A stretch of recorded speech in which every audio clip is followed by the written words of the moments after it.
Packers championship team. We want to hear from you. Let us know in the comments. Also, make sure you click subscribe and click that bell icon so you're notified when we do go live. Tim, you ready to do some chalk talk? Big You dog. already know, man. Let's go. Let's break down these 550 plays that we got from this long overtime game. I'm telling you, man. Let's see if we can get this screen adjusted just a touch where we can make it a little more palatable. Let's see here. I'd like to go just darn near full screen if we could. I don't know if it's going to allow me to or not. Let's see here. Well, let me adjust that. It will not. All right. So we'll just get it as good as we can here. That's about the best I can do right there, gang. So here we go, man. Let's jump into it. And keep in mind, guys, there's going to be plays. We got 16 plays here. There's going to be plays that didn't make the cut. We talked extensively about the field goal block. We showed the actual game tape the other night on the show. We're not going to continue to harp on that over and over and over. It's real simple. Musgrave missed the block. They blocked the field goal. End of discussion. I don't know what else to say, right? And it was funny earlier today listening to Brian Balaga, and everybody who was piling on fire Bisaccia, one of which was Mark Tauscher. They wanted to get Bulaga's take on it. And I'm telling you what Bulaga said, and I had somebody message me earlier, and I probably shouldn't even mention this, but I had somebody message me earlier, and they said, Clayton, they're stealing your content. And anytime I hear that, I cringe because, guys, we're all talking about the Packers. I'm not stealing anybody's content. They're not stealing my content. You're going to talk about the same thing when you're talking about the same team. But there's been several articles written now on what we talked about earlier in the week where I said, guys, this has happened through multiple special teams coordinators since all the way back to 2003, right? All of those special teams coordinators were hired when they were at the top of their field. All right, this guy, this is the dude who's going to change it. And every single time it doesn't happen, right? They said somebody had messaged me and said Justin Moscato mentioned in an article that when you draft and develop, that's the curse for special teams. You guys know I took it in a little bit different direction earlier in the week. I said when you're building a roster for a West Coast offense-based team-based coach, and that's what the Packers have been all the way back to Mike Holmgren getting to Green Bay in '92. This is I didn't come up with this on my own. This was Michael Lombardi, Bill Belichick. Bill Walsh talked about this as well because Bill Walsh was kind of the inventor of the West Coast offense. Should have been called the Midwest offense because obviously he created it in Cincinnati before he went to San Francisco.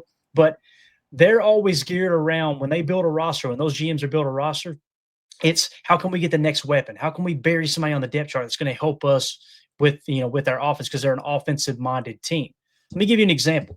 They were expecting Brian Balaga to pile on to Rich Bisaccia earlier. And the thing that Balaga said was, yeah, I mean, you got to have the right guys to do this. You got to have the right guys to play wing on field goal block or field goal protect. And you know what he mentioned? Mercedes Lewis. We have Mercedes Lewis. Mercedes Lewis is as good as anybody in the business. Yep. Remember when we let Mercedes Lewis go because we wanted to get younger and more athletic? That's what I'm talking about. When you go out and you can't keep a progress stopper like that on your team just for special teams, right? Yeah, you can. But you can't bitch and moan when you get kicks blocked, right? Exactly. So, yeah, that's the big thing that I took away from what Bulaga said. But also, when you go out and sign a bottom of the roster guy, who was the big signing that we had in the offseason? I say big signing because it was the very bottom of the roster, minimum contract. Some of us were excited about, some others weren't. Was the speed demon McCole Hardman. This dude, let me tell you, we're going to have say Aaron Banks. we're going to have an extra speed guy, an extra gadget guy. He's going to be kick return, all these things, right? How does that help you on field goal protect? It doesn't. But again, why did you sign him? Because he's got world-class speed, and you can use him as a gadget player in your offense. Unfortunately, he never made it. You guessed it, Chuck. Chuck said McCole. Exactly. That's the mindset when you're building a roster with this type of offense-first mindset. And again, I'm not knocking it, saying it's not the way to go. You won a Super Bowl in '96 doing it. You won a Super Bowl in 2010 doing it, right? It is what it is. That's Bill Parcells and everybody in his coaching tree. They prioritize special team players, and people within the Ron Wolf, Ted Thompson, right? All of these, and now, of course, Brian Gutekunst, these structured teams, they don't prioritize it. They don't completely neglect it, but it's not at the top of the priority list, if that makes sense. So just want to mention that Bulaga kind of echoed what we were saying, and they were supposed to pull the tape up and watch it so Bulaga could break it down, and they couldn't get their NFL pro to work on Wildy and Tausch. So I was really looking forward to it too, because you guys know where I stand on it, and I don't want to spend any more time on it other than Bisaccia didn't tell that cat. And I had somebody comment in the YouTube chat. I wish I knew who it was. I could give him a shout out. It was a good conversation, but it was, he said, basically said I was making excuses for Rich Bisaccia because I said Bisaccia didn't tell Musgrave to miss that block, right? And then he went through and rattled off all of the different special teams where I'm like, you understand you're proving my point. Like you hired all of these coordinators thinking Yep. they're the one, that your Ron Zooks and your Mo Drake, all these guys, right? Oh, this is going to be the one. And then they get ran out of town too. There's one thing that's been constant throughout that whole time, and that's you have the same exact executive tree growing your roster, building your roster from Ron Wolf to his protege, if you will, Ted Thompson, to his Brian Gutekunst. Brian Right? Gutekunst. Yep. So that's the only. I'm not saying that's the reason it happened. I look for commonalities. And Yep. that's the only excuse I can, not excuse, but the only explanation I can come up with.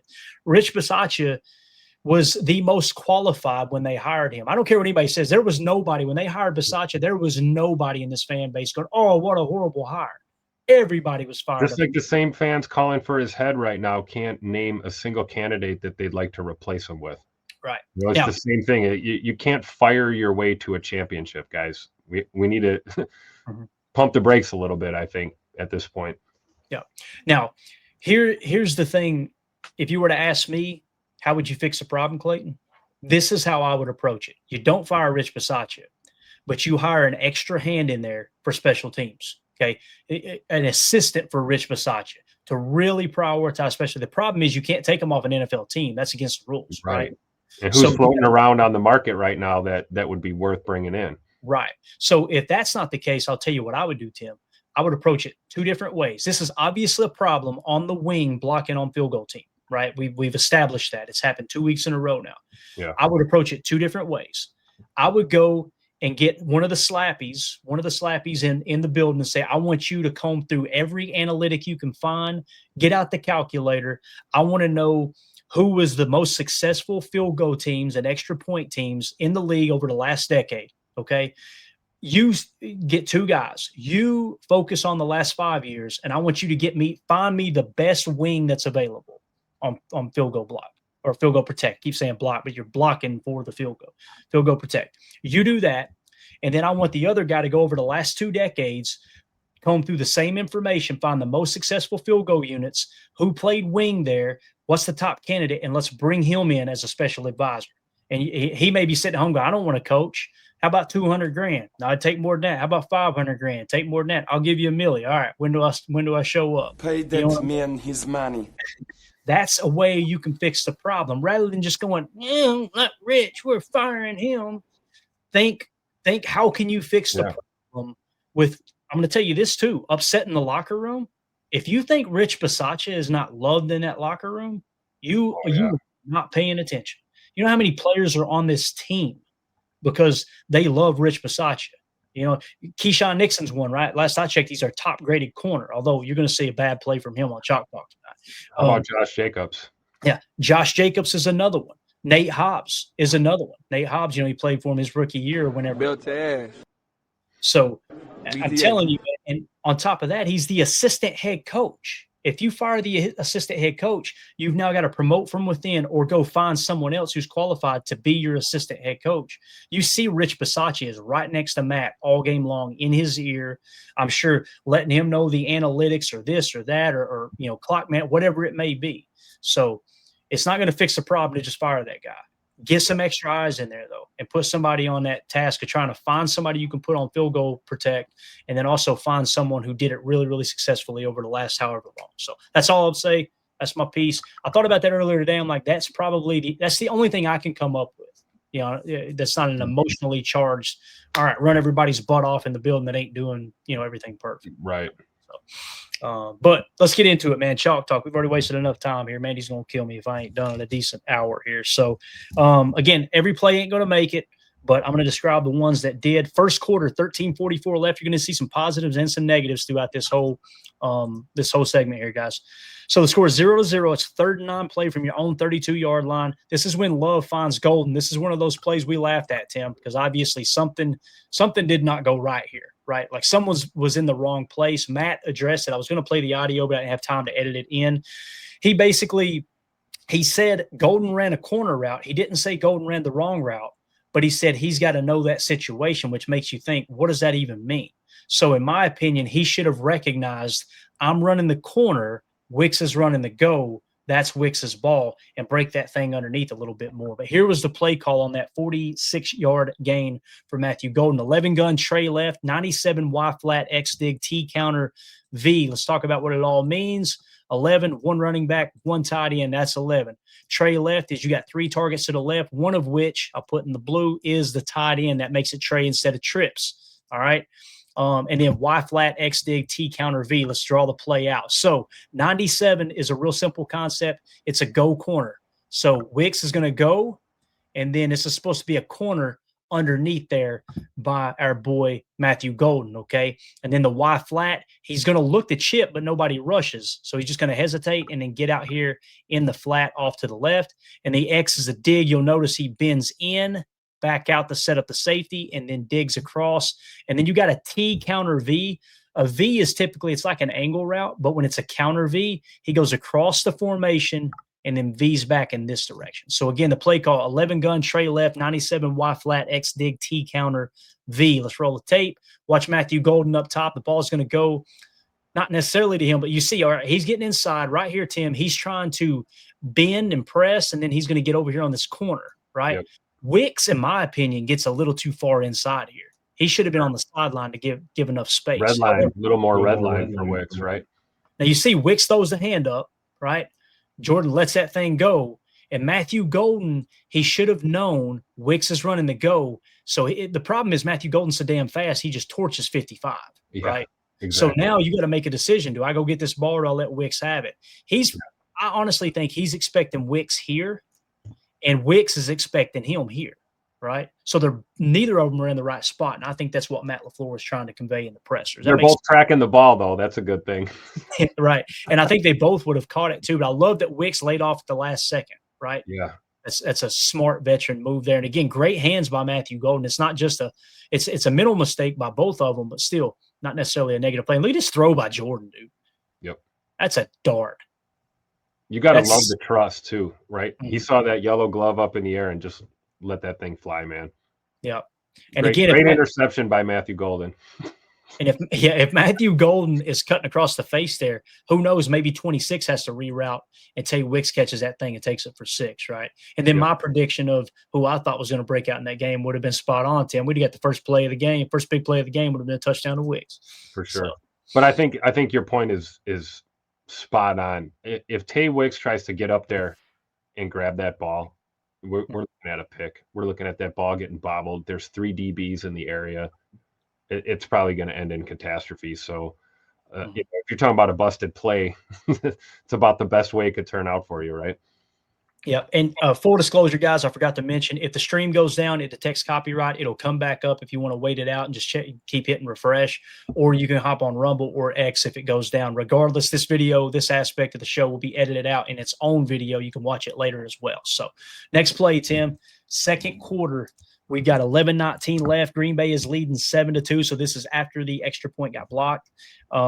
Second 19 is what I'm showing here on the clip. Second 19 at Dallas is 29. This is Love to Jacobs for 28 yards. This is 830 Pony, also known as 21 Gun. So what you got here with 21 Gun is you got 2 running backs, right? And 1 tight end. The Y flex, that's Tucker Kraft. They did this all game long, Tim. They wanted to flex Tucker Kraft out all night, and you'll notice they put a corner on him as opposed to a linebacker. That tells you it's probably a zone defense. That's another reason why they like to flex the Y out. If a linebacker's out there, you know it's man coverage, right? Or a safety on him as well. So 830 Pony. This is Josh Jacobs, number 8. This is number 30. Chris Brooks. Pony package, the double sidecar out of the gun, right? So this is what we call 830 Pony. Number 8 and number 30 in the backfield. So we'll go 830 Pony, Y flex, 689 H orbit lead T swing. I love this play call. Really, really creative. So what you're going to have here on the 830 Pony, 830 Pony Y flex 689 is going to be a dig, right? There's your dig route. And then you're going to have a post route here from Wicks. And then you're going to have a go route by Romeo over here, Mr. Guardian Cap, all right? So that's the 689. It's a 6 route, 8 route, 9 route. That's a dig post and a go. H, orbit, lead T swing. It's a little cheat. So what he's going to do is orbit motion, which is around the quarterback, and get out here to lead block. And then it's going to be a T lead swing. Josh Jacobs is the T here. So what Jordan's going to do, Tim, this looks a lot like slot cross, right? It's actually a post with a backside dig. It could have been slot cross choice where he decided to turn it into a post as opposed to a climb route. But nonetheless, what Jordan's going to do is he's going to step up. And he's going to try to get the ball on this side of the play. The problem is they played it perfect. So I love what Jordan does, and this is the difference between healthy Jordan Love and the banged-up Jordan Love from last year. He's going to tuck this thing and run a little bit. So there you see the cheat motion. See how they're setting up the lead swing, right? So you get your lead blocker at the bottom. Now look at what Jordan's looking at here, right? He's thinking, Romeo, you got the safety is playing that deep half over there. There's no way you're going to get it there, right? So now he's probably looking for post to see if this receiver can set that safety up and win on the post. If he doesn't, then you look for the dig. By the time he gets to the dig, you'll see they played it perfect. The backer now sinks. Wicks is covered by the safety. Now the backer clamps down on the dig. Jordan says, let's run this rock, right? But here's the beautiful thing. Look down here. Jacobs is still waiting. With a blocker. Yes. Now, we always talk about a +1 hat count, right? 1v1, that's a +1 hat count. You're going to dump that off every time, let it go, bang, great block by Chris Brooks to pick up another 8-9 yards, whatever it was, actually 10 or 12, to be honest with you. So great job by Jay Money to run just long enough and then let it go at the last second there to extend that play. That was beautiful here. Yeah. He looks healthy, man. He looks good on the run. And then Josh Jacobs, man, doing a great job up the sideline too. Contact balance. It's what he does so well. Absolutely. So, love that play call, though. That was a lot of fun. So there you go. There's an explosive play to Josh Jacobs out of the backfield, one of many catches he made on the day. Let's fast forward now. Second quarter, 54 seconds left. Green Bay's now up 13-2.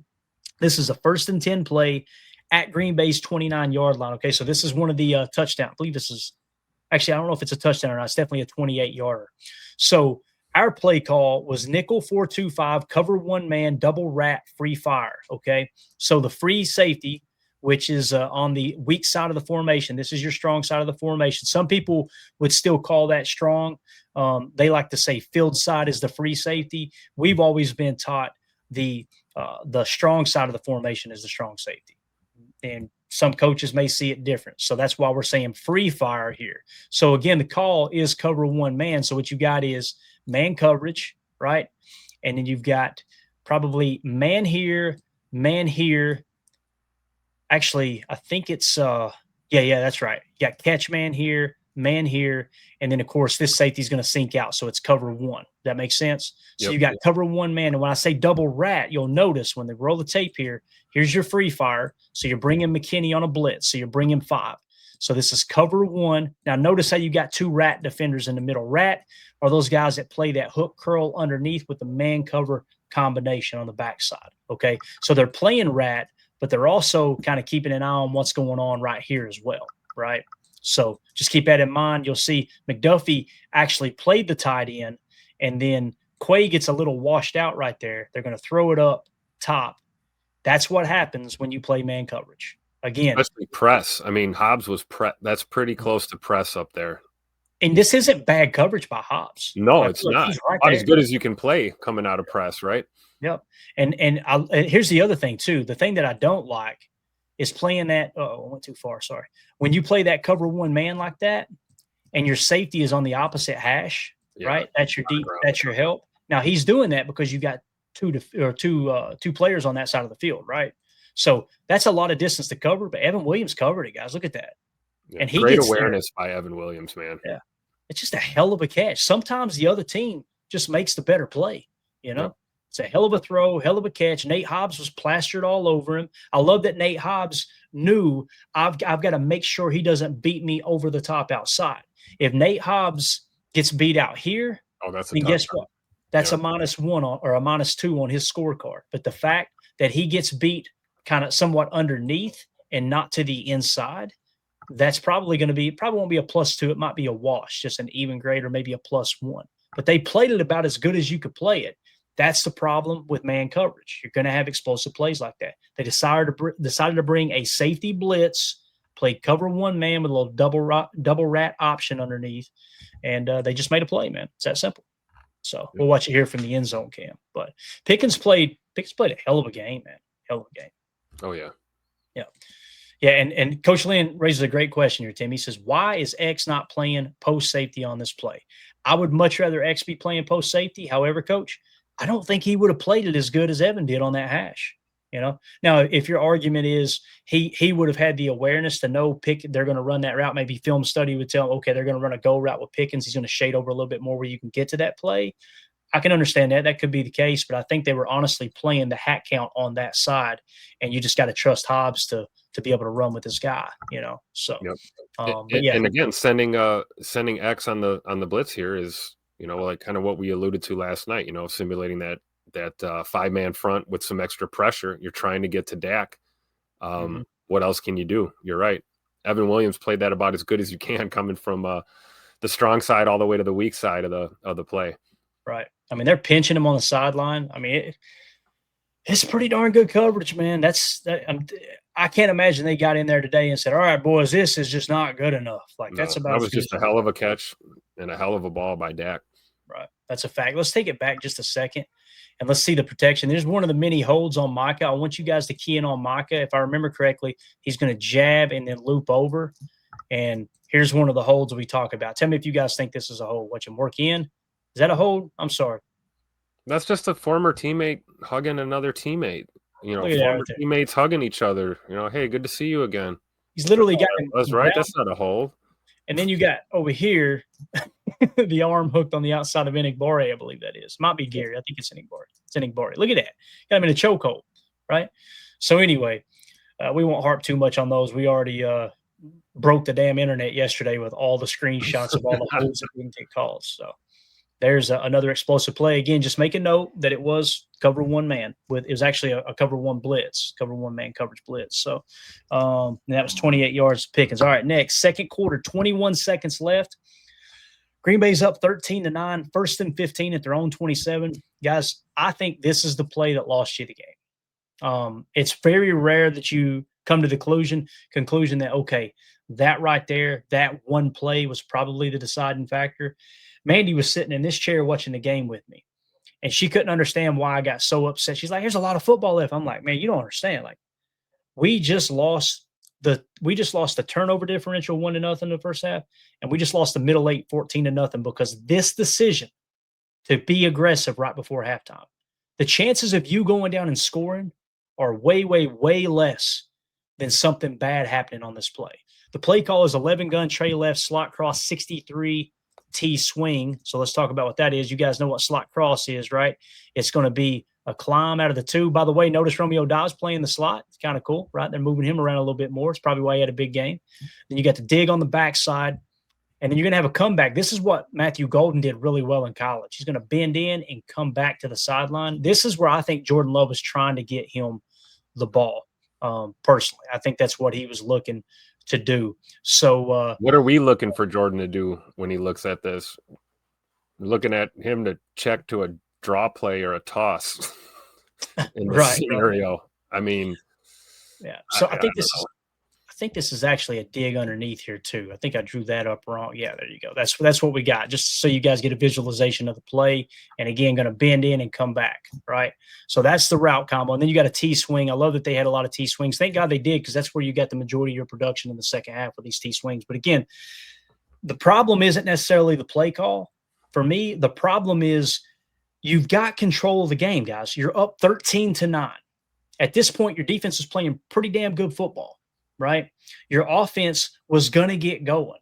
But now what ends up happening is you end up getting a strip sack on this play, and now you go down. You lose the middle 8 14-0. Your chances of winning a game when you lose the middle 8 14-0 in a one-score game is probably around 2% based off of how much, the football I've watched over the years. So, again, let's watch it. Let's see what happens with the protection. We'll get to the end zone cam quick here so we can see exactly what happens in the protection. And it's unfortunately, it's Rasheed Walker, right?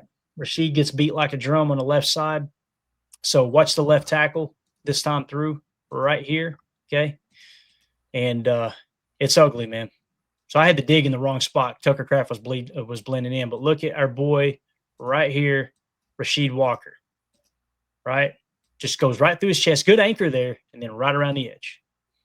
I wish he'd have held. They wasn't Me calling too. holds. Make them call it. Yeah, make them call it. And in that situation, if you get called for a hold, that's much better than a strip sack, right? Like, Yep. I heard people blaming Jordan in that situation. I blame LaFleur for being aggressive before halftime like that. I think it's just silly. How many times it's going to happen before people go, yeah, I guess you're right. Maybe they shouldn't do that. It's Well, just that's like what last allowed him not to be able to get that ball off to Tucker. I mean, they're in a middle field open scenario defensively, right? You got two safeties on the shelf. Tucker was working that route pretty good, but the left side of that line collapsed. I don't think Jordan had time. Like right here, it should be out to 85 right there. Yeah. Now let's go back to the all 22 and make sure we're not missing anything, because I felt like it should have went to the comeback, but I could be wrong here. Let's take a look at it real quick. So notice the dig now from Tuck underneath. Okay. So you got the dig underneath, bang. All right. So right here, if Jordan lets that go, the only problem, Tim, he's probably thinking here, right? If you try to thread the needle right here, by the time the ball gets here, this guy's got eyes on you. I think what he was looking at, and I could be wrong, was he knew this comeback was going to be here. So he's trying to let that develop and hit him on the sidelines. And then again, with 21 seconds left in the half, he gets out of bounds. And I think they have one timeout's all they had. So again, if he steps up right there, like right there, he's not throwing it. Hopefully he's not throwing to Tucker in that situation. But I know what you're saying. There was a window there early if the ball comes Early out. to get it out quick. Yeah. But I think you're right. He's probably looking for that dig, but it just is that golden up there? Yeah, that's golden. Look at all that space. A lot of room, but if you can't protect your QB1's blind side, this is what happens. Exactly. So that's what happened on the play there. Again, Rasheed Walker. That's why he had such a bad grade. I mean, one of many plays. But yeah, just a rough look, man. And again, dude, it drives me crazy because it shouldn't have happened. It just shouldn't have happened. And I know execution, if he protects his guy, then we get the ball to goal and we potentially go down and get points. There's just too many things can go wrong in that situation. If you had 3 minutes, hell yeah, go out there and be aggressive. I can handle that. But when you're talking about 20, 21 seconds, like what are we, 27 seconds, whatever it was, it seems like more could go wrong than right. So now, obviously, they get the ball back. 9 seconds left in the second quarter here. 13-9. Green Bay still leading us. 1st and 10 play at Green Bay's 15-yard line. This is the Dak to Pickens touchdown. The play call is dime 4-1-6, 29 spur, cover 6 match. All right. So in a cover 6 match, let's try to draw this up for you. Unfortunately, it's off the screen. That's my fault. So in a cover 6, it's quarter, half. Okay. That's the play call here. Now, you'll notice here, Tim, 29 spur. That's number 29. That's Xavier McKinney playing spur again. Okay. So spur safety, it's almost like a linebacker position, right? You're kind of playing in the box at the safety position. Now, him playing spur with the cover 6 match, I think, and I could be wrong, based off how Nate Hobbs responds and Evan Williams kind of looks back like what the hell happened, I think this was a mistake on Xavier McKinney. I think he's supposed to match the 2. Remember, match coverage is if and then. If the number 2 goes vertical, then it becomes man coverage. That's what I think the call was. So cover 6 match, the match aspect was McKinney should have been man coverage on that guy. Now watch McKinney. He gets caught peeking here a little bit, all right? So they're going to rush. You see he just kind of sits flat-footed. And rather than match up, now you put your boy right here in a rough spot. This guy, Evan Williams, has got to cover a 3-target set on the right side. So he can't cheat over to your side as well. Everybody's expecting McKinney to be able to pick that up, match, and cover that down the seam. And you see he doesn't, and he kind of gets caught right here like, oh, yeah, I'm just going to try to, oh, crap, and right in the soft spot of the defense. That makes sense? Yep. Great job by Edge Cooper in coverage there. Picked up his assignment pretty well. But I think you're right. That's probably the only mistake X made there, was just getting a little too happy with his eyes there. Yes. He kind of pinned himself down a little bit. Best intentions, but by the time he reacted, it was too late. Mm-hmm. Right. And somebody asked, why is Hobbs backing up in the end zone? That's Coach Lynn.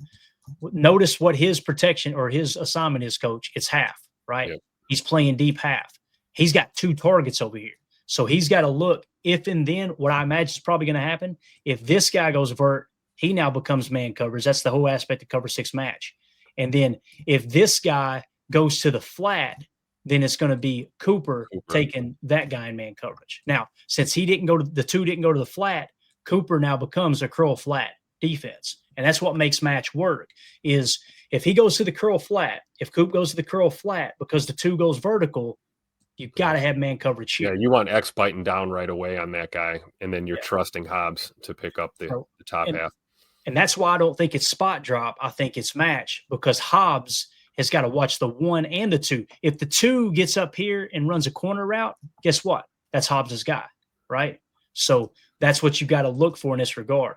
They got to be able to bend off. So again, I think it's on X. I think it was a match coverage just based off what everybody else did. I think it was cover 6 match 2x4 left to right from the offense's perspective. So yeah.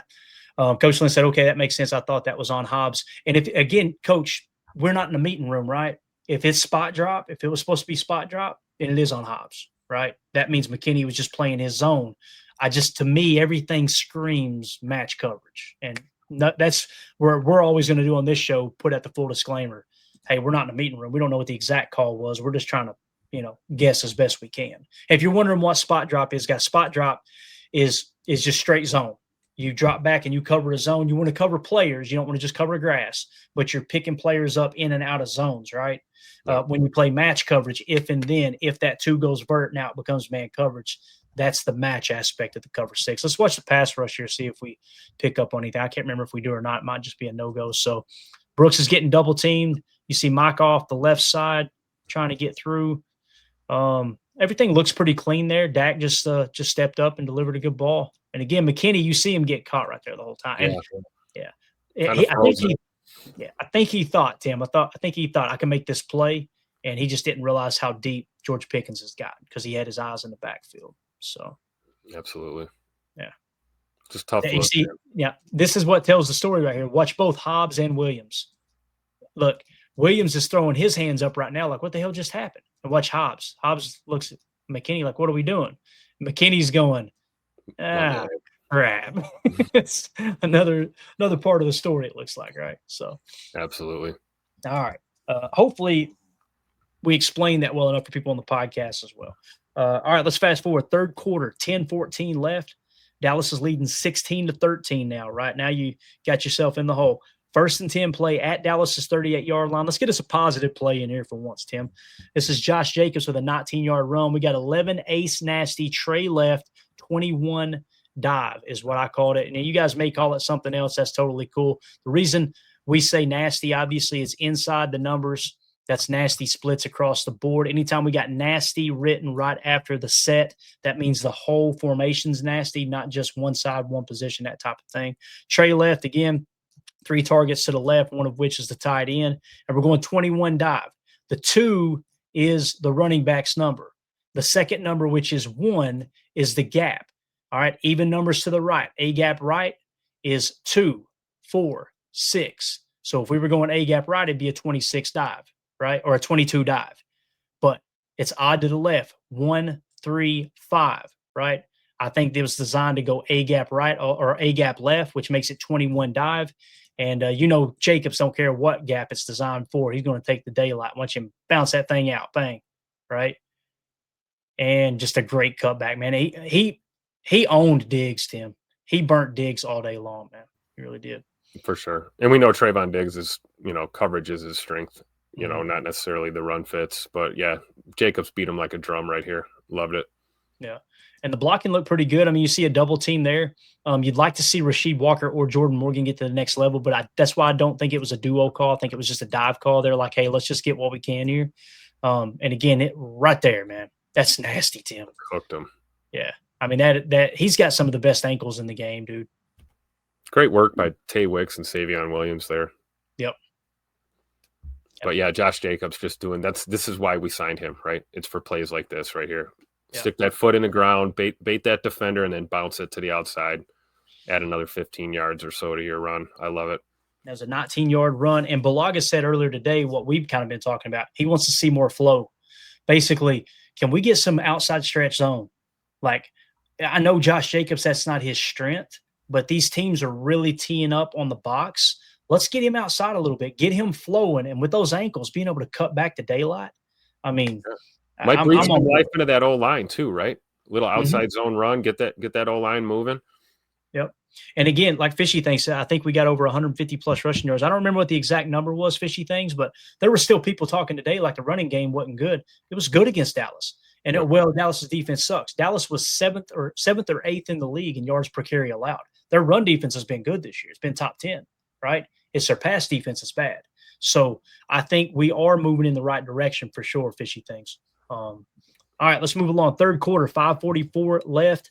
Green Bay now leads 20-16. It's the 3rd and 6 play from their own 24-yard line. This is Dak to Turpin for 15 yards. Okay, again, this is a 3rd and 6 play. That's why it makes the list here, guys. It's a crucial play here. If you can get off the field here and your offense goes down and scores again, now you can go back up by double digit or double 2 scores, whole different ball game. The call is nickel 4-2-5 cheetah, 33 fit, cover 1 man, linebacker twist, will spy. And this is a unique play call because they show a twist in the middle, but the will is actually a spy, which is Quay Walker in this case. So nickel 4-2-5 is real simple. You got 4 defensive linemen and 2 linebackers, okay? So when we say cheetah, that's a special package that Jeff Hafley has now. Cheetah package means Rashawn Gary, LVN, and Micah Parsons are all on the field at the same time. So remember what we said. You're going to see LVN playing more 3-tech. They've already got it implemented with the cheetah package. You'll probably see him playing more of it now with Devontae Wyatt out for the next game or two, right? So Carl Brooks is playing your anchor there at the 1-tech. So that's what the cheetah is. 33 fit is real simple. 33 is on the line of scrimmage in the run fit here, okay? So he's going to end up dropping back because it's cover 1 man. The linebacker twist is really interesting. Quay is, I think, going to go first, okay? He's going first. And then you're going to have Cooper scrape off of that. But after Quay goes first, you'll see him fade off and play a little spy right here on the quarterback. So again, nickel 4-2-5, cheetah 33 fit, cover 1 man, linebacker twist, will spy. The reason we say will spy, Quay is the spy. He is the will. He's the will because he's the linebacker of the 2 on the weak side of the formation. That makes Edgerrin Cooper the mock there. And again, don't get caught up in Edgerrin Cooper's the mock now. They're very interchangeable. It depends on what you want to do week to week and how your matchups line up. So let's roll the tape. And again, you're getting cooked here on man coverage. So watch Quay get in here, Tim. See him? Now watch him fade back. See how he's not really going after the quarterback? Yep. He's just kind of looking for Dak to scramble. Now, unfortunately, they're going to just have a perfectly timed pass here. Everybody wanted to rate Carrington Valentine over the coals like he's just all of a sudden a horrible player, right? This is cover 1 man. Cover 1 man. He's playing the right leverage here. Yeah. And you can't get cooked deep. Right here, you've got to play that deep. The only way you cover this, because look at Dak's throwing the ball, Tim. Look, he's throwing it. This guy ain't even turned around yet. Turpin hasn't even turned around yet. The only way you can defend that is if you guess underneath. If you guess underneath, this dude is gone for 6. So it's the play call. You caught a linebacker twist with a cover 1 man look. The safety can't help you on this play. Dak timed it up perfect. It's a perfect throw and catch to Turpin. That's exactly what it is. And you see, Valentine's leverage, his technique was good. Everything was good. He's pinching him to the outside. It's just a good throw and catch, good timing-based route, man. There's nothing you can do. Now, when you're watching the TV copy, and I heard this all week long, and it made me want to throw up on my shoes. We're like, I'm so sick of seeing corners just play off, and they just give them 10 yards of space. Which play are you talking about, Bub? What was the play call? Like, you don't know anything about what the specific play call was. You're just mad that they caught a ball. I'm mad too. But let's try to understand why they completed the pass. You know what I'm saying, man? Because they're professionals and they get paid too. Let's not forget. Like take a look at the throw and catch, like you said. Coverage was pretty good. It's just a damn good play call and pocket held up for Dak. Look where he puts that ball. Yeah, perfect. Toe drag swag on the sideline. You got to give credit to where credit is due. And you'd like to see Valentine a little bit tighter in his hip pocket, but my goodness, I mean, that's a tough route to cover. You're on an island by yourself with no help, and if you slip or anything, it's a wrap. And I think he played it about as well as he could in that situation. Yeah. Now, if you're wondering how in the hell did you blitz 6, although it was actually just a 5-man, bring him 5 because you have one in a little bit of a spy look there with Quay once he occupied his hat, right? How did they not hit home? Carl Brooks almost did. Now, y'all want to be picky? Watch this block right here. Now, I'm going to freeze frame it at the right time. You ready? I'm sorry, boys. That right there is called grabbing the back of the freaking jersey. You see it? Yep. And Carl gets held the whole time. How in the world that doesn't get called a hold on a crucial third down is beyond me. Again, he's got the back of the jersey, right? And you see him kind of throw his arm up right there too. That's usually what gives it away, right? Is when you do that right there. Like help me, please throw the flag. Right. Like, what else am I supposed to do? He's got the back of my freaking jersey and I got my hands in the air. He's obviously not blocking me within the structure of my shoulder pads like the rules say you're supposed to. Your league leader in tackles in the NFL, Quay Walker, is also getting his back plate grab here in the freeze frame. Right. So again, Carl he's still getting grabbed. Look right here. He's trying to get a hand on Dak, and 67 has him by the back of the jersey right now. And don't tell me, the ref just missed it. He was out of position. What is he looking at, right? You know? So it's just crazy, man. And again, Carl played it good, I thought. Hell of a throw, like you said, Tim. It's just a good play. Good play by Dak, man. And you can't blame them. They're not, why should they be mad that the flag didn't get thrown, right? So. Absolutely. And same thing, you shouldn't pick on CV there either. Because if he pulls a Jair and freelances and tries to jump it, I think was that Turpin on the side there with the catch. I mean, he's just going to turn up and turn that into a 9, and Dak's going to throw that ball deep, and we're going to have a touchdown on the board. So I'm not going to criticize Valentine too much on that. I thought he did the best he could. Yeah, and for me, you won't hear me look at a play like that and go, Valentine's got to play that tighter. Understand the call, understand the coverage, understand the assignment. He did everything he could. When you see somebody like Ja last year, you heard me roasting him every time he decided to just break off of his assignment and go do his thing. When you get cooked like that, I'm the first one to talk about it. Like, you can't play it that way. And again, if he does freelance and they turn it into a double move, it ends up being a touchdown and not a 15-yard game, But there's a crucial third down, man. Those are the little plays. Who would have thought 5:44 left in the third quarter, it would be such a huge play, right? Again, we've shown you 2 of the big plays so far that really hurt the Packers at key times were man coverage calls. So not a big fan of it. And if you were on Twitter for the game, most fans were going, why are they just playing soft zone? They weren't playing soft zone all night. There's a lot of man coverage mixed in, and the other team gets paid too, man. They knew how to attack it. So shout out to our very own Emilio in the chat. Said it's hard to play a comeback timed up correctly. I mean, you have to be absolutely perfect, and it's tough to do that for sure. You got to be able to read their mind that he's running a comeback, That's about the only way to do it. So, all right, let's fast forward. Fourth quarter, 11:39 left. Dallas is winning 23-20. 2nd and 7 at Dallas's own 18-yard line. Or, I'm sorry, at Dallas's 18-yard line, okay? And this is a Josh Jacobs 18-yard touchdown run. We came out and went 12 ace nasty. Again, nasty splits. Everybody inside the numbers, okay? 12 ace nasty, strong right. So both tight ends are on the right side. So we're going strong side run here. This is 22 duo. All right. So we're going it's designed to go A gap right. And with duo, what you're looking to do here, guys, is you're looking to get double team blocks, right?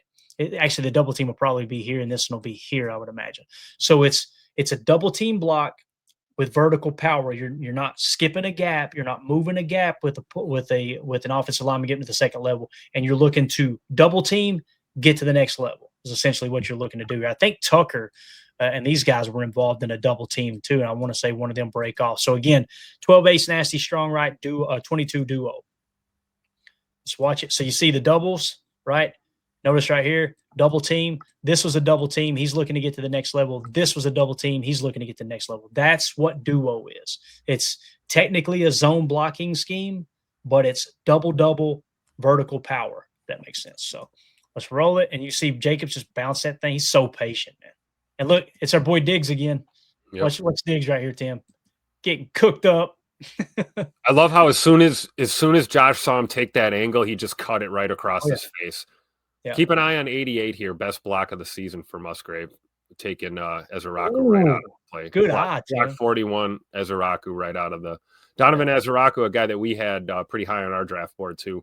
Another rookie player that's having a great year, but you got to credit Josh here for just absolutely cooking Diggs. What the hell's Diggs doing here? Look like taking a knee, man. My knee. Hilarious, dude. So he cuts it back, and it's too late, obviously, and then he just ends up underneath everybody. Yeah, you gotta love it, right? Wow.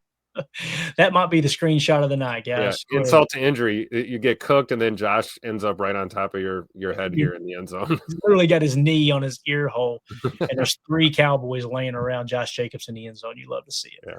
Great job by Musgrave, though. That one stood out to me. Him just getting to the next level there. That was everything for Jacobs to be able to hit that hole. Chin right with the line of the night. Cow tipping. Cow tipping. You ain't never been cow tipping before. All right, man. So there was an 18-yard touchdown run by Josh Jacobs. Next, fourth quarter, 6:07 left. Green Bay's now leading 27-23. Second and 4 play at Green Bay's 16-yard line. This is a 13-yard run by Williams. We're in a 4-3 over shell look here, okay? If you want to get frustrated at them running on this, I understand. I get this because you're in a shell look, right? They're in a condensed set. This is screaming. They're going to run the ball right down your throat, right? So I don't like this play call personally. And maybe he was trying to move up. It's just a little late. He was trying to sneak up Spurs, see him. But you're so far off the line. Again, the play call, when we're in an over, let me describe over real quick, okay? With an over front, this is the strong side of the formation, okay? Obviously, you're used off the line, so your true Y is on the right. In an over, you've got the defensive line shaded over the strong side of the formation. So essentially what you've got here is it's almost like a 3-man front, like a jam front. This really could be called a 4-3 over jam with a shell coverage on the backside or a shell look on the backside. Your Sam here is Isaiah McDuffie. Now, somebody was asking in the chat earlier what happened with Baron Sorrell this game. Baron Sorrell had a bad game, okay? Now, I don't know how many snaps he played, but if you guys know we don't like to blame one player on plays. Other people can pick up the slack and make a play, make a great play and kind of cover their teammate. On this particular play, Tim, what Baron Sorrell, think of gaps here, okay? He's got this gap. Baron Sorrell needs to engage and play these gaps here. It's not necessarily that he's playing 2 gaps, but don't get too aggressive here, right? Right here, you're probably kind of hovering in the middle. And out here, you got to be able to set the edge, and you got a little bit of help over here too. That's where Cooper's got to be selective in which gap he's going to take. But again, watch our boy Baron Sorrell right here. Takes himself completely out of the play. See? That's just a rookie mistake. We've seen Devontae Wyatt do it the first couple years in the league. We've seen everybody do it. You know, he's going to learn. He'll get better from that. I guarantee you he got his ass roasted in the meeting room today, though. Because look at that. Where are you going, bub? Now you're down a half. The same tape we are, right? They, if we see it, they're seeing it, right? Absolutely. So again, he gets through. Great block there by 66 on Quay, and just a good solid run. Watch it from this angle one more time, and you'll notice. Watch Baron Sorrell just gets a little too aggressive here, man. Just a little too aggressive, right? Yeah, it's called washing yourself out. Yeah, exactly. Basically, washed himself out of the play. Made was at 78. Made his job pretty easy on that play. Yeah. Check still cashes. Yep. Yeah. Coach Lynn says we're missing Cox a bit. I agree, Coach. I agree, man. Yeah. Brenton Cox Jr. used to be the one running himself out of that play, and now you've seen. And we saw him play his way through that, and it's not an issue anymore. I have full faith that Baron Sorrell will be the same way. Same exact feeling, Tim. I think you'll be just fine, man. It's a good teaching moment for sure. Yep. All right, fourth quarter, 1:45 left. Dallas is leading 30-27. This is a 3rd and 10 play, right? And we're at Dallas's 15-yard line. When the game's on the line, think play or not play. Who are they going to? It's going to be Romeo Doubs. I love this play call. Try to get everybody over here the attention away from 87, who was just on one the other night, right? So the play call is 11 gun nasty, Trey Wright flex. Once again, I told y'all they did it all day long. Look where they got Tucker Kraft flexed out wide. See him? So that's the flex, right? Trey Wright flex. 87 whip, Y slant, T stab. So again, 11 gun nasty, Trey Wright flex, 87 whip, Y slant, T stab. All right, let's talk about what this play is. So really simple with the 87. It's going to be a post and a corner here. Okay, so you're going to go post here. All right, and then you're going to have Matthew Golden work, and you always go left to right with the number system if you're using the old East Coast offense terminology. So that's your 8 route, that's your 7 route, okay? And then you're going to have a whip, which is going to whip in with the Y slant. So the way this is going to work is Tucker is going to slant in out of the Y, and then Dontavion Wicks is going to run a whip route and work back underneath. That makes sense? And then you got the T stab. He's going to come out here and just kind of sit down right there, kind of stab. Usually a stab route is somewhere in this area, but he just kind of bends it out and plays the spacing game. So again, 11 gun nasty, Trey right flex, 87 whip, Y slant, T stab, and watch Romeo just go to work right here, Tim. My man was on one. So you see they bite up on the stab, and look at Romeo. And notice this guy, he's out of the picture now. Look at all this space right here. And I love that they don't try to get too cute. Jordan knows where he wants to go with the football. As soon as the safety bells to that side on the corner on Matthew Golden, let's get it to Rome, right? And that's exactly what they did. Great. I just caught the ball. Romeo, man, he impressed the hell out of me the other night, dude. Talking about just rising up. And oh, look what we have on the rumor mill. The Packers are starting negotiations to keep Rome in Green Bay. What a coinky dink. It's almost as if they're not going to trade the guy. I'll tell you, when it sold me the other night, I need to go back and find it. If you guys find it, send it to me on Twitter. Tag me in a tweet, and we'll retweet it out. There was a time where Romeo was walking to the sideline after he made a play or after a ball fell incomplete, and he is going off. He's screaming at somebody on the sideline, and it wasn't like a "get me the ball, why ain't you?" It wasn't like a pouty. It was like a "trust me, throw me the damn ball, design the play for me. Like I'll make the play." And he did all night long. And I almost wonder if it happened after or right before this play, because you've seen they put everybody out, Trey Wright, and give him some space to work. Man, Romeo was on one. Yeah, I was saying that when we were, me and Rob Westerman were on the sideline for training camp practice. You could see that Rome is not a quiet guy on the football field. He may be off the football field. He may be a little more, reserved demeanor, but when he's in his element, man, he is a intense vocal leader for sure. Yeah. And can we just shout out to Rob Westerman too? It's his birthday today. Happy birthday, Rob. Oh man, happy birthday, Rob. One of the GOATs here on Packers Twitter and YouTube. Yes, can we just for a second look at this throw by Jordan, nose down over the backer? I mean, that's just on the TV copy, it don't look like anything special, but look at everything bearing down on him, standing there tall, wham. That's a healthy. As far as his targets go, I think Jordan's probably the most comfortable with Rome. I think they have the most, no doubt. Then maybe Tucker Kraft after that. But yeah, definitely poetry in motion to see that. Great route, great play call, and an absolute great throw.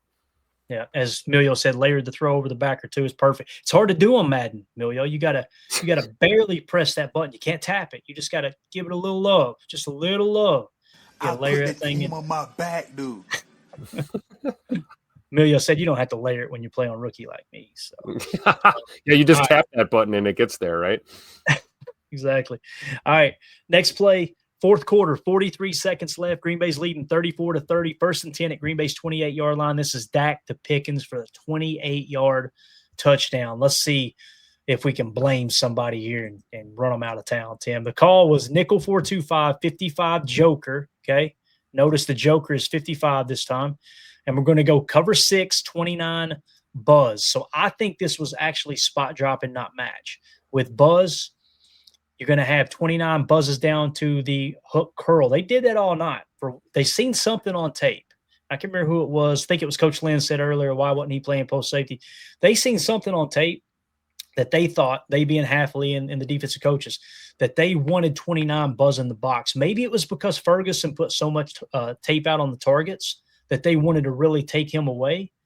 They did. You didn't hear Ferguson much all night. No. But boy, oh boy, did George Pickens hurt you, right? So, again, cover 3 buzz, real simple. Deep third, deep third, deep third, right? The 29 buzz is the buzz aspect, and you're going to go hook curl, curl flat, and then I think on this side is your curl flat as well. And, again, the joker is 55. And all that means, guys, is he's standing up. He's standing up inside the C gap, right? That's what they call a joker, essentially. So, yeah, I think this is spot drop. Let's see if we pick up on any match technique. It doesn't look like it here. Everybody's just kind of playing their zone, right? And, again, this is the play that's on Valentine, all right? Yeah. This is one we're going to cook his ass real quick because you guys know I'm the president of the Carrington Valentine fan club. On this play here, he's playing deep zone, okay?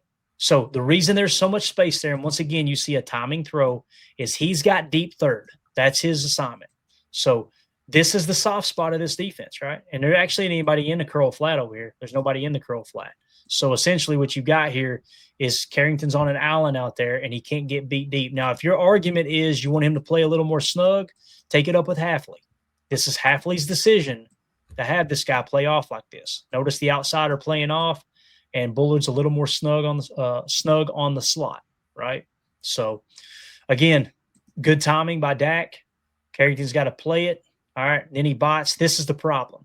I think what he's thinking right here, Tim, is how can I get myself between him and the sideline so the clock continues to run? Keep in mind, man, there's 43 seconds left, right? Yeah, the hell with that, man. Make the tackle. Throw his ass out of bounds if you have to. And that's me just trying to give him the benefit of the doubt, right? Like, okay, what was he thinking here? Maybe he's thinking keep him in bounds, but you got to know, man, in a cover 3 zone, there ain't nobody helping you back here. Yep. Yeah. And that's exactly what happens. So he gets cooked back inside. It's a tough look, man. I understand people pissed off with him about that, but I would 100% agree with that assessment because you can see the way he attacks and takes that angle. I don't think that was him doing this negligently. I think you're right. I think he's thinking get between him and the sideline, and he just whiffed. Yep. And if he makes that tackle and keeps him in bounds, who knows, man? Maybe they don't end up getting the end zone right there and you win the ball game. Right. We'd be talking about one of the plays of the game here if he actually made that play. So it's not lack of effort on CV's part. It was just probably the wrong effort at the wrong time. Yeah, just a mistake. It's as simple as that, man, for sure. So, all right, they scored. Right now, let's move it along. 35 seconds left. Man, this last 2 minutes of this game was unbelievable. Of regulation was just awesome, dude. 35 seconds left. Dallas is up 37-34. 1st and 10 from your own 26. This is Jordan Love to Josh Jacobs for 25 yards. The call is 11 gun, dubs left, all curls, T crease. And this was kind of interesting, man. With the crease route, he's just going to kind of come up right here, okay? Everybody else is in curls. I want to say he works inside a little bit on the curl. And then you got the tight end works here on the curl, I believe. Curl. All right. So why were they playing that? People, it's easy to rake them over the coals. Go, they're playing too conservative. They're at this point, they're trying to take what Dallas is giving them. Let's go down the field, take everything underneath. That's what they're giving. You don't want to throw into the teeth of defense, turn the ball over, lose the game right there. So again, they're going to go to Josh Jacobs here on the T crease. That's 11 gun, dubs left, all curls, T crease. Pretty simple, straightforward. You'll see Jordan tries to read it. All the curls. I mean, you could have hit Wicks here, but I love what he does here. Let's get the Josh Jacobs with a little bit of momentum and let Jacobs do the rest, right? Yep. And great job by Tay Wicks to immediately recognize that, turn up and engage to block. Yep. Tay Wicks' game has come a long way this year. Dude. Absolutely. Yeah. So, again, just a good job reading it. And Josh Jacobs is so damn good, dude. He is so good. Dynamic. This is what we were talking about pregame a few times about, hey, if we can't necessarily get it going on the ground with the running game, throw those quick passes to Josh and let him do what he does in space. And we saw a lot of success in this game with those type of looks. Yeah, for sure. All right, so they end up kicking the game time field goal off of that drive. So now we go to overtime. 6:43 left, tied at 37. 2nd and 7 play at Green Bay's 39-yard line. This is Dak to Tolbert. If you're a Keyshawn Nixon fan, now is the time to change the channel. Okay, it's going to get ugly here for a minute. So we got nickel 4-2. I got to go. Nickel 4-2-5 TE 96 touch. So we got a touch spy on this one. The touch spy is real simple. 96 Kobe Wooden is going to engage, and then he's just going to play a little spy. Sit right here. He's not actually going to rush the quarterback. So it's actually only a 3-man rush. Okay, and the TE is real simple. The tackle goes first, and the E, which is Micah Parsons, is going to loop off of that. And you got LVM working on this side. I think there's a hold on this play as well. The call, though, is cover 3 sky, okay? You guys know how this goes. Deep third, deep third, deep third. We showed you Buzz just a second ago. On sky, the safety goes curl flat. Hook, curl, hook, curl. Thank you for pulling it up, Tim. So you can see the difference there in sky and Buzz. Buzz, the safety jams down to hook, curl. In sky, the corner drops deep, and the safety goes curl flat. That's the call there. Okay, so again, nickel 4-2-5, TE 96 touch, cover 3 with 29 being the curl flat. Now, the problem here is you're in a deep cover 3, and there's nothing there. Like, this is a good play call. This is one of my favorite play calls if you're just going to try to bring a 4-man rush, give me Sky all day long. I Yeah. love it. I love Sky because the safety like McKinney is so smart that if there's no threat to the flat outside, then you can just kind of sit in that hook curl, read the quarterback, and play everything else underneath. You can really steal some interceptions that way. So Yep. this is a good play call, right? And everybody's trying to get to him. I think this is the play where LVN gets held. Yeah, you kind of hard to see. You'll see it at the end zone cam. Look right here. Oh my goodness. Like, how in the hell? What are we even talking about here? He's getting tackled from behind, right? And that was something that Tauscher pissed me off saying earlier today. Usually it's very rare I get mad at Tauscher, but he was like, I see the people on the internet talking about the holds, but unless you tackle somebody, you shouldn't call a hold. I'm going, what position do you play? Oh, okay, got it. Yeah. This in this case right here, he tackles LVN. So this one should have been called a hold by Tauscher standards as well. So you see Keyshawn playing pretty snug here, right? Good coverage. Dak's going to try to evade right after LVN gets tackled. Okay. Now look at Key. He's stride for stride when you're playing it perfect. You can't give up on the play. You can't stop playing right here. So watch Key's just going to kind of fade. Okay, it's over. It's over. What do we do, Key? That's rough, man. And then of course, bang, there you go. Like, I don't know. The only thing I'm thinking of is, well, you're right. Body language is everything. It did look like he got to the top there and just kind of thought he defended long enough. But the only excuse I could maybe make is maybe he thought he was going to carry deep, all the way into the end zone, and Key's trying to protect the goal line. But bottom line, yeah, that does not look good. Don't look good. If anything, you want to be in his hip pocket there, and then when you see him break right here on the goal line, you got to explode out of that turn and right follow now. him. Yeah, Yes. right now you got to be breaking out towards that ball, and again, teaching tape, right? Yep. If anyone's going to see this one time on film and learn from it and correct it, it's Keyshawn Nixon for sure, because that guy has gotten better every single year he's been a Packer. So I fully believe he'll learn from this tape here. Yeah. Watch Micah Parsons on this play too. You're going to see him. He's getting double teamed, getting held by the back of the jersey. Watch him throw his hands up. Like, what the hell are y'all not going to call a hold all game? Watch Micah Parsons on the rush this time. It's the stuff that was frustrating. It was all over the tape. So watch Micah. He's going to crack in here, right? Look, got him by the back of the jersey right now. Then this guy going to grab him, hook him underneath the shoulder pad on the backside. That is a hold. Not to mention, let's back it up just a frame here. Our boy LVN getting choked out. Right? So you got a hold here, and you got two holds here. Both guys got the back of the jersey, right?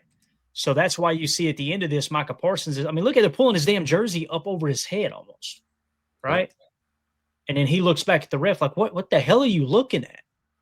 Yep. It's frustrating, man. Been dealing with it his whole career. Yep.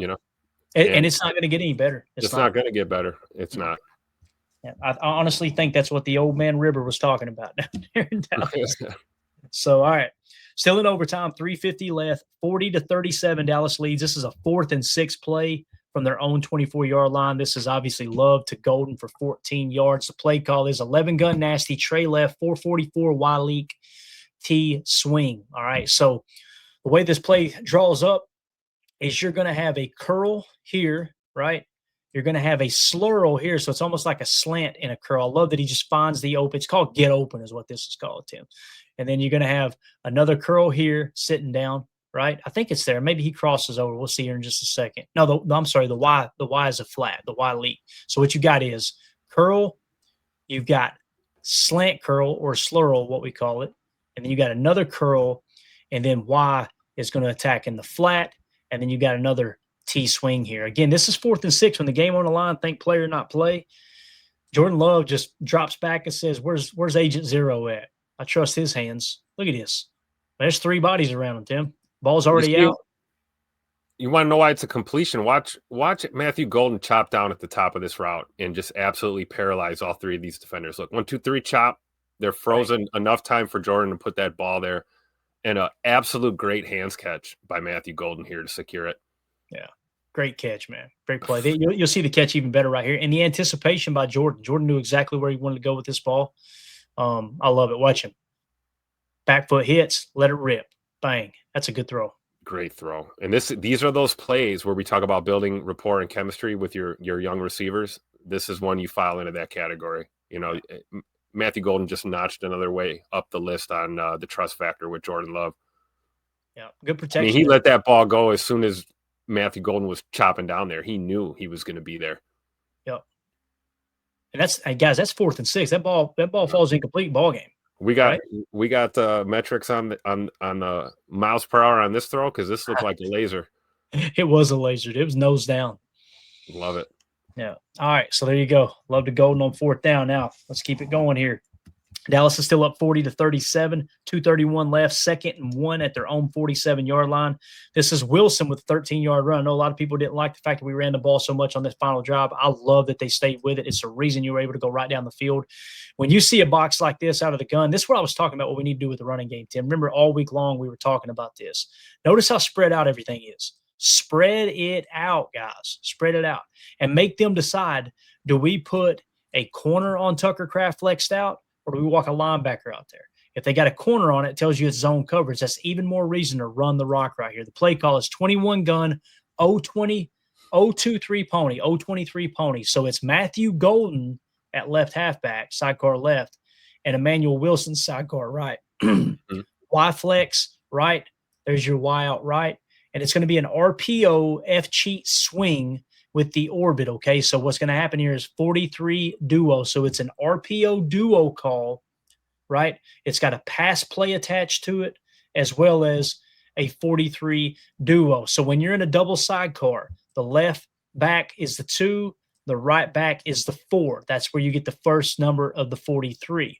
Remember the A or the gap assignment, right? So now you got 4, A gap left is 1, B gap is 3. So that's the 43 duo. Again, what's duo? You're going to get double teams, and then they're looking to break off to the next level if at all possible, okay? So again, the play call is 21 gun, 023 pony, Y flex right, RPO, F cheat swing, 43 duo. So the passing aspect of the RPO right here on this play, guys, is this orbit motion. Is you've got a swing pass attached. These guys are going out to block for Matthew Golden, and Jordan's got to make the decision. What's the box? What's the hat count look like? Notice they're anchored to the right. So if we go 43, this is set up perfect for a nice run right here. So Jordan sees that, puts the ball in the belly. If all these guys had crashed over last second, he probably pulls that ball out and fires it in the swing pass there to the F, which is our boy Matthew Golden. That makes sense, Tim? Absolutely. All right, so you'll see there it is. They shifted a little bit. See, when they shifted, all right, let's just hand this rock off. You got the hat count you want. And Emmanuel Wilson, no wasted motion. Take what they give you. Nice little 13-yard game. Yeah, great performance from Emmanuel Wilson in this game too. Real quietly had himself a nice ball game. This is another great look at it. Yeah. And that's what we're talking about, right? Pre-snap read by your quarterback. I think that's something Jordan's really getting better at. I thought there were a few plays in this game where I thought he made some good checks and some plays I thought maybe he could have checked and he didn't. But this is a great example of we had the look we were looking for. And, like you said, the hat count, everything. Great play call, great execution here.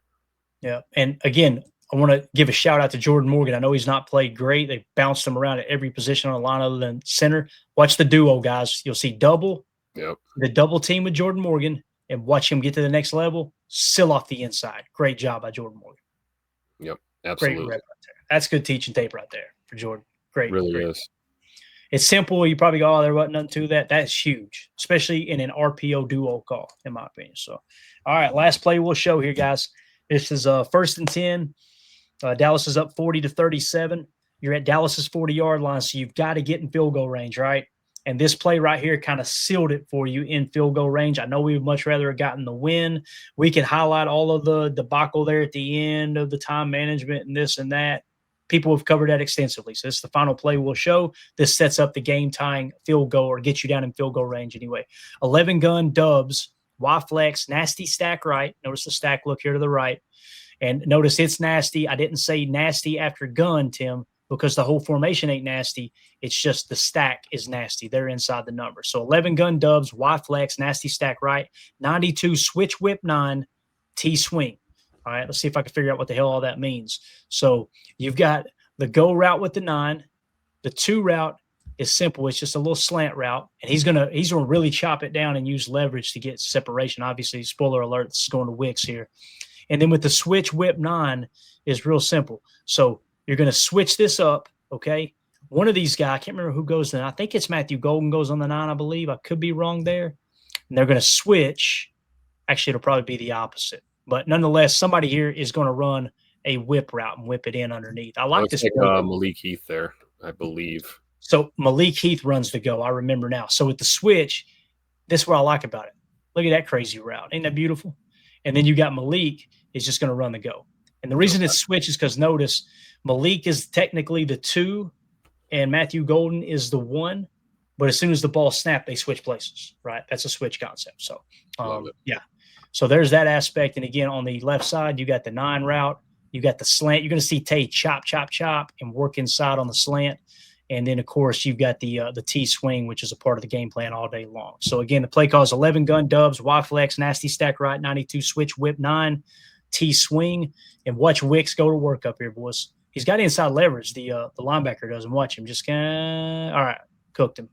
Bang. Strong hands, make a guy miss on up the field. That gets you in field goal range. That's a hell of a play, Tim. Beautiful. We had MG too. Golden ran it to perfection right here. If Jordan had to come back, he could have. But just incredible job by Tay Wicks. Mr. No Drops all year. I love it. Yeah, I'll tell you this, man. I love this play. I love Wicks and how he's gotten better, from last year. I love that Jordan has a lot of confidence in him. But we have seen 3 weeks in a row now. At the end of the game, Jordan locks on the Wicks and tries to go with him football. It worked 2 of the 3 times. But remember, you threw the interception in Cleveland because you were just locked on the Wicks. He loves Wicks, man. He's got a lot of confidence in Wicks right now, too. I know Rome's kind of his guy, but you see Jordan ain't looking nowhere else. Jordan's just like, I know my guy's going to get open. I just need a little bit of time. Look at my boy Malik Heath cooking digs on the bottom there, too. Holy cow. That's the tough part because, again, this is a 1st and 10 play. There's 2 minutes left. You had time to take this shot. However, Tim, if he takes this shot and he gets intercepted, what are we saying? Why you throw it deep? Take what they give you. You got time. That's what I would be saying it too. But like Tim points out, watch Malik Heath on the bottom, guys. What a great route, man. Bends it in and then gets Diggs hips turned, and that's a tutter ball if we go there, I think. Now let's see if Jordan would have had time to throw it. Let's watch when Jordan lets it go. All right, so he's still got time right now, but Wicks is way off from.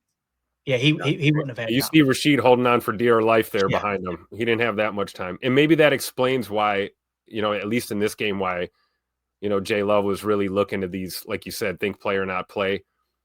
He knows that he didn't have a lot of time in that pocket. He didn't have much of a pocket for most of the night.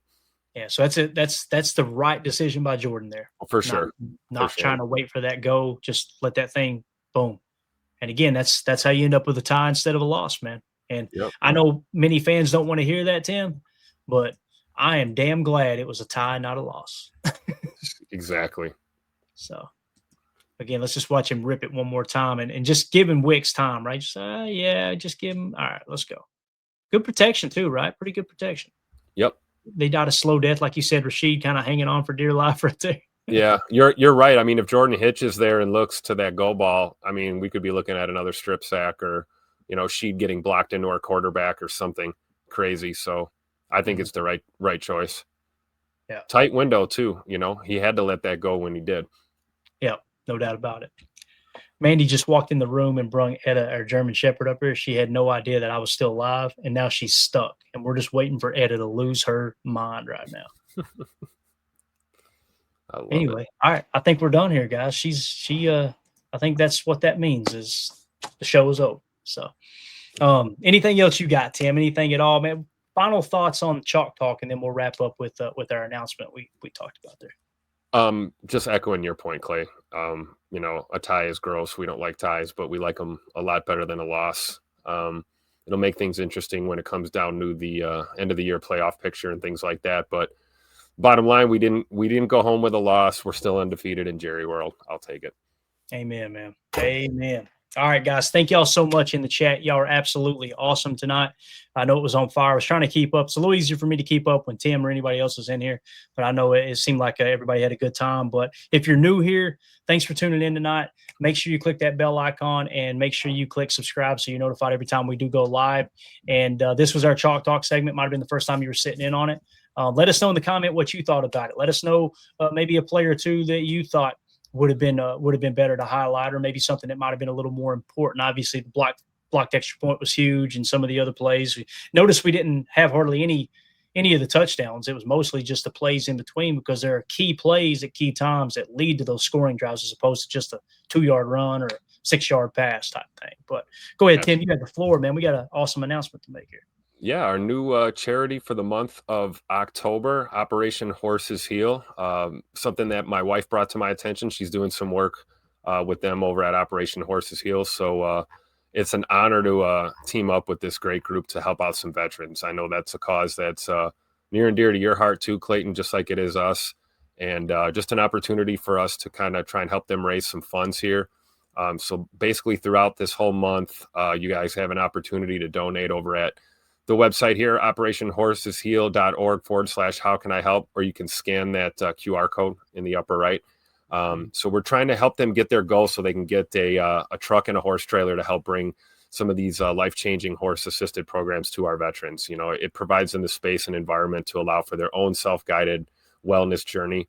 And we know how important that is. You know, this is also for active duty members and their families as well. So each donation is going to be an entry to win an autographed Romeo Dobbs jersey, I believe, is what That's we're right. rolling with. Right on schedule, Mr. Three Tutters himself. So make sure you guys, if you can, there's no minimum amount or anything like that. Just make a donation. Every little bit helps. Their goal is 30 grand that they want to get together so they can get a truck and a horse trailer to expand this program. So we would appreciate anybody that's able to help. If you can, please donate. And every entry or every donation is an entry to get on that prize wheel and win a Romeo Dobbs jersey.